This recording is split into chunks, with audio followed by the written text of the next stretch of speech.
Join me as I try to uncover my own emotional eating triggers and see if I can find ways to overcome them once and for all. Understanding emotional eating is crucial for achieving better health and well-being. It's a phenomenon where we turn to food as a way to cope with our emotions, and it's more common than you might think. Stress is a major trigger of emotional eating. When we're feeling overwhelmed, it's easy to reach for comfort foods that provide a temporary escape from our worries. We might tell ourselves we deserve a treat, or that we need a pick-me-up to get through the rest of the day. But the truth is, using food as a coping mechanism for stress can lead to unhealthy habits and weight gain. Another common trigger is anxiety. When we're feeling anxious, our brains are on high alert, searching for ways to calm down and relax. For many of us, food becomes a default solution, providing a sense of comfort and temporary relief. But relying on food to manage anxiety can create a vicious cycle, where we eat to calm down, only to feel guilty and anxious about our food choices. Boredom is another emotional trigger that can lead to unhealthy eating habits. When we're feeling uninspired or restless, food can become a way to add excitement or pleasure to our lives. We might scroll through social media, watching videos of tantalizing recipes, or drool over foodie blogs, simply because it's a way to pass the time. We might also use food as a reward or a celebration, telling ourselves we deserve a treat because we've worked hard or accomplished something. But this mindset can lead to overeating and poor food choices, perpetuating the cycle of emotional eating. When we're struggling with emotions, it's natural to turn to food as a way to cope. But what drives this behavior? The psychological aspects of emotional eating are complex, and it's essential to understand how emotions can drive our food choices.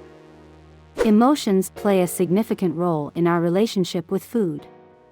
When we're feeling emotional, our brains release chemicals that can affect our appetite and food cravings.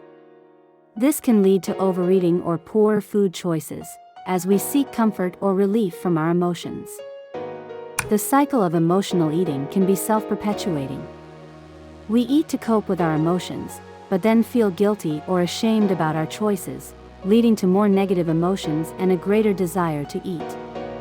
It's a vicious cycle that's hard to break, but understanding the psychological aspects is the first step. Furthermore, emotional eating can be linked to childhood experiences and learned behaviors. We might have learned to associate food with comfort and love from a young age, or we might have been using food as a way to cope with emotions for so long that it's become automatic. So, how can we overcome emotional eating? The good news is that it's possible to break the cycle and develop healthier coping mechanisms. One effective strategy is to practice mindfulness. Mindfulness involves paying attention to our thoughts, feelings, and physical sensations in the present moment.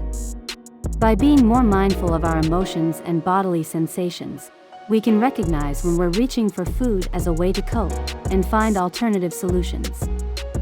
Another tip is to develop healthier coping mechanisms, such as exercise, meditation, or creative activities. By having a range of strategies to manage our emotions, we can reduce our reliance on food and develop more positive habits. It's also essential to focus on self-care and self-compassion. When we're kind and understanding towards ourselves, we're less likely to turn to food as a way to cope with negative emotions.